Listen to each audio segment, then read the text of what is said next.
Días, hermanos, estamos aquí en este bloque de MM33, siempre compartiendo los días lunes estas ideas acerca de cómo plantar iglesias, algunas sugerencias que pueden ser útiles para la plantación de iglesias para aquellos que están en la tarea de plantar las nuevas obras del Señor. Hoy quiero hablar un poquito acerca de este tipo de personas. Ustedes saben que el pastor es la clave, o también, como dicen por ahí, es el clavo en el tema de la plantación de iglesia. Ahora, conocemos tres tipos de personas, ¿no? Los que no saben lo que va a ocurrir, esos que no tienen idea de lo que va a ocurrir, no tienen idea, obviamente no están interesados. Los que observan, ¿sí? Lo que están viendo, lo que va a ocurrir, hay personas que ven lo que está ocurriendo, y están los terceros, que son los que hacen que las cosas ocurran, ¿no? Los que hacen que las cosas ocurran. Bueno, no sé en cuál de estos tres grupos está usted, pero yo me pondría en el punto número 3 de los que hacen que las cosas ocurran, para que haya nueva plantación de iglesia en esta década, entre 2023 y 2033, tenemos que hacer que las cosas ocurran, tenemos que ser intencionales en ese aspecto. Muy bien. El libro de los Hechos es un libro interesante, ¿sí? Es un libro interesante porque puede ser llamado La historia de las tres ciudades, ese libro también, ¿no? Podría ser llamado el libro de los apóstoles, el libro del Espíritu Santo, o también el libro de las tres ciudades, porque Lucas inicia su relato con los poderosos milagros en la ciudad de Jerusalén, y luego cambia a una ciudad desconocida llamada Antioquía, ¿no? Al final de este libro, el centro del testimonio parece ser la ciudad de Roma, donde Pablo escribe algunas de sus epístolas a la iglesia. Pero lo interesante es que allí en esa iglesia, en la iglesia de Antioquía, ¿sí? Es donde se va a establecer esta iglesia tan poderosa. La iglesia de Antioquía no se puede tomar a la ligera, porque tiene una importancia tal vez no profética, porque no aparece entre las iglesias mencionadas en el libro de Apocalipsis, pero aún así podemos aprender del crecimiento y de la vitalidad y de la relevancia que tenía esta iglesia. Esta iglesia fue fundada así por el año 300 antes de Cristo, y bueno, a pesar de que es interesante porque a pesar de todos los infortunios que sufrió esta ciudad, y esta iglesia allí fue establecida una iglesia eh, ideal, más que ideal, una iglesia modelo, que el Señor a través de ella va a enviar misioneros a ese inmenso imperio romano. Y también es digno de destacar que en esta iglesia modelo el Señor llamó a estos misioneros que son ejemplos para nosotros, Pablo y Bernabé. En poquito tiempo, Antioquía sustituyó a Jerusalén como el centro del cristianismo. Desde allí habían salido hombres importantes, que no los voy a mencionar aquí, como Ignacio, ¿sí? Obispo y mártir. Crisóstomo también fue otro de los hombres que salieron de allí, y otros hombres de importancia. Allí acontecieron también los concilios entre los años 252 y 300. Hubieron por lo menos 10 significativos concilios de la iglesia, y fue en esta famosa iglesia que también existió una escuela que enfatizaba la interpretación literal de la Biblia, en contraposición de la escuela alegórica de Alejandría. Ahora, ¿cuál es el secreto? Vamos a lo nuestro. ¿Cuál es el secreto de la vitalidad de esta iglesia? ¿Qué es lo que nosotros tenemos que imitar? Bueno, el trasfondo vital de esta iglesia está en el hecho de que tenía líderes comprometidos, ¿no? Las iglesias eficientes y fuertes siempre van a tener líderes comprometidos. Iglesias que plantan iglesia tienen pastores que están comprometidos con la plantación de iglesia. Un pastor no se puede quedar, como dije ya en varias ocasiones, con la idea de ya tengo una iglesia y esto es todo lo que hay que hacer, ¿no? Esos son los que mencionaba aquí en este punto, los que no saben lo que va a ocurrir. Estamos en el MM33 enfatizando esta idea de que va a ser una década de plantación de iglesia. Eso no saben lo que va a ocurrir porque no están interesados. Están los que observan, dice, no, yo voy a ver lo que los demás hacen, y están los que son intencionales que dicen nosotros vamos a ser parte de la obra de la plantación de iglesia. Pero quiero leerles un poquito en lo que dice 1 Timoteo 3, 1 al 13, pero no voy a leer todo, sino que voy a leer hasta el 7. Dice, palabra fiel es esta, si alguno aspira al cargo de obispo, buena obra desea hacer. Obispo debe ser, pues, irreprochable, marido de una sola mujer, sobrio, prudente, de conducta decorosa, hospitalario, apto para enseñar, no dado al vino, no pendenciero, sino amable, no contencioso, no avaricioso, que gobierne bien su casa, teniendo a sus hijos sujetos con toda dignidad.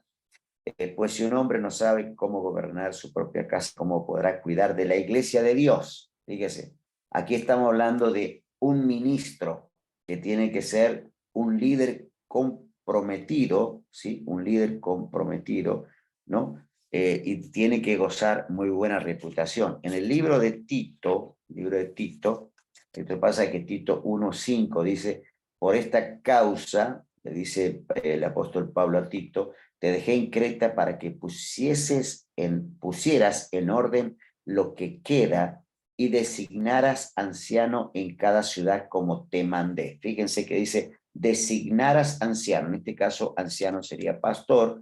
Él está diciendo, quiero que tú como un líder comprometido designes personas confiables, personas también comprometidas en la iglesia, en estas nuevas iglesias allí en la isla de Creta. Ahora, estos hombres, los hombres que plantan iglesia, los tienen que ser eficientes. Estos hombres, a pesar de, además, perdón, de tener un carácter íntegro, como lo que acabo de mencionar, la integridad, no he leído todo el pasaje, pero usted puede leerlo, tienen que ser sabios en compartir su liderazgo. Puede ser que un pastor sea un hombre de Dios, un hombre íntegro, un hombre totalmente bueno, santo, ¿no? Que tenga un montón de virtudes y cualidades, pero esas virtudes y cualidades tienen que llevarlo a movilizar la variedad de talentos y dones que tenga para el servicio en su propia congregación. Por eso, un buen líder, un líder comprometido, tiene que tener un liderazgo compartido. Un liderazgo es más eficiente, ¿sí? Cuando se comparte ese liderazgo, ¿sí? Porque preserva a la congregación de las cosas egoístas, ¿no? De las cosas egoístas, de esa particularidad egoísta que si yo no lo hago, no lo hace nadie. Me escuchaba alguno que dice, si yo no lo hago, no lo hace nadie. Si uno tiene que compartir, un pastor tiene que compartir el liderazgo, ¿para qué? Para poder extenderse, para poder crecer. Otro aspecto en cuanto a una iglesia con líderes comprometidos como la iglesia de Antioquía, vamos a ver durante varios lunes las características de líderes comprometidos, ¿no? ¿Cuáles son las características que tienen estos líderes? Hoy estamos viendo el primer punto. Esta iglesia con líderes comprometidos, tan vital como la iglesia de Antioquía, que enviaba misioneros y plantaba iglesias, son lo suficientemente humildes como para reconocer que ningún líder posee todos los dones, todas las energías y todas las cualidades necesarias para el crecimiento de la iglesia. Esto lo tiene que reconocer un pastor, tiene que ser suficientemente humilde. Yo no tengo todas las capacidades. Tal vez el pastor no sea un gran plantador de iglesia, pero es probable que en su iglesia tenga líderes con dones y capacidades y con cualidades necesarias. ¿Para qué? Para que la iglesia se extienda. Estos líderes comprometidos o pastores comprometidos sienten la necesidad de trabajar en equipo, de tener un asistente cuyos dones, convicciones y experiencia pueden complementar los suyos y ayudar en la obra. Es decir, yo tengo que tener personas que me ayuden como asistente, que digan, bueno, yo no lo puedo hacer solo. Voy a armar un equipo de plantación y ese equipo me va a ayudar. Ese equipo me va a dar ideas, ese equipo me va a dar la fuerza y con ese equipo vamos a plantar nuevas iglesias, ¿no? Fíjense que allí en los líderes de la iglesia de Antioquía, si leemos el 11:25, del libro de los Hechos, dice, escuchen, Después partió Bernabé, parte de la iglesia de Antioquía, para Tarso en busca de Saulo, ¿no? Los pensamientos de Bernabé se vuelven hacia su amigo Saulo, quien puede ayudar. Dice, yo voy a buscar a alguien que me pueda ayudar aquí en Antioquía. Voy a buscar a Saulo. Busca a Saulo como un ayudante. Partió Bernabé para Tarso en busca de Saulo. Y cuando lo encontró, lo llevó ¿a dónde? A Antioquía. Por esa razón, Saulo se encontraba en Antioquía, porque Bernabé fue el que lo había ido a buscar. Es decir, había un pastor, un líder que necesitaba un ayudante con experiencia, ¿sí? Para que pudiese complementar lo que él tenía y poder trabajar en equipo. El resultado de esto hizo una iglesia brillante, una iglesia brillante. Si seguimos un poquito más adelante, nos vamos a encontrar con lo siguiente. El liderazgo de líderes comprometidos promueve la unidad de la iglesia a través de un ambiente de cooperación, de coordinación entre los ministerios y también de subordinación. Fíjense las palabras que puse aquí, ¿no? La unidad a través de cooperación, coordinación y subordinación. Cooperar juntos, coordinar juntos y estar a la orden del líder principal.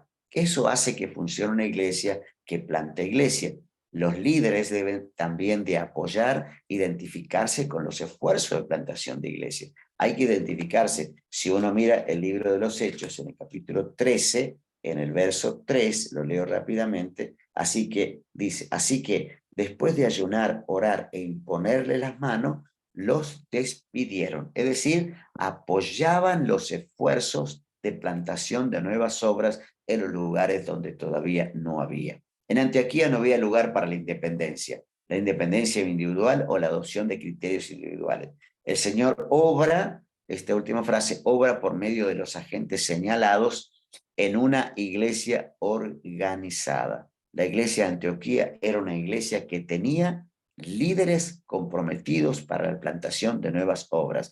Hoy tenemos que imitar el liderazgo de la iglesia de Antioquía. ¿Para qué? Para poder iniciar nuevas obras. Por eso me gustaría que oremos en este momento y le pidamos al Señor, Señor, ayúdanos a tener estas características, que el Señor levante pastores, ¿no? Ministros, líderes comprometidos con la plantación de nuevas obras. Le pedimos al Señor en oración en este tiempo que nos resta. Padre, te damos gracias en el nombre de Jesucristo de Nazaret por esta iglesia de Antioquía, que es una iglesia modelo. Gracias, Señor, porque allí se juntaron personas como Bernabé, como Saulo y otras personas que hicieron de esta iglesia una iglesia modelo, que miramos hoy y las observamos y decimos, Señor, queremos imitar esto, porque si una iglesia que no era la iglesia central, que no era la iglesia principal, que llegó a ser la iglesia principal por el hecho de que hacían, ¿no? Eran personas intencionales, ¿no? Personas que estaban haciendo que las cosas ocurran. Si bien es cierto, en Jerusalén no pasaba esto, pero estaba pasando en Antioquía. En Roma no pasaba esto, pero en Antioquía estaba pasando. Es decir, puede que haya tu iglesia no sea la principal, puede que tu iglesia no sea la que tenga más fuerza, la que tenga más poder, la de más renombre, que ni aun tu persona como pastor tenga el renombre ni la fuerza, pero sí tienes que saber que si tienes personas al lado y tú eres un líder comprometido con la plantación de iglesia, Dios va a traer personas para que puedas plantar nuevas obras y puedas extender el reino de Jesucristo allí donde todavía Cristo no ha sido mencionado. Gracias Dios, bendice a estos líderes del siglo XXI que están haciendo que las cosas ocurran, que las cosas ocurran, que la plantación de iglesia ocurra. Gracias a Dios por ellos, los bendigo en el nombre de Jesús. Amén y amén. Les mando un gran abrazo, será hasta la próxima.